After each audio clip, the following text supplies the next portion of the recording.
উদ্দেশ্য করে বলতে চাই, আমরা আপনার বিভিন্ন জায়গায় সাক্ষাৎকারে দেখছি আপনারা আওয়ামী লীগকে, শেখ হাসিনাকে ফিরিয়ে আনার বিষয়ে পজিটিভ বক্তব্য দিচ্ছেন। আমরা চাই না আবারও বাংলাদেশে খালেদা জিয়ার মতো, জোবাইদা রহমানকে আওয়ামী লীগের মাধ্যমে নিপীড়নের শিকার হতে হোক। আমরা চাই না আপনার মতো আপনার সন্তানের মেরুদণ্ড ভেঙে দেওয়া হোক। যদি আপনিও তা না চান, তাহলে আওয়ামী লীগকে ফিরিয়ে আনার সকল ধরনের পায়তারা থেকে দূরে থাকতে হবে।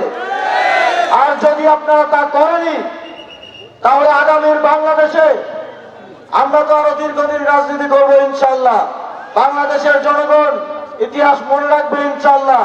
যদি সেটা আপনারা করেন, তাহলে যখন আবারও আপনার পরিবার বা আপনাদের নেতাকর্মীরা আওয়ামী লীগের অত্যাচার অনাচারের শিকার হবে, তখন কিন্তু আমরা আপনাদের পাশে দাঁড়াবো না।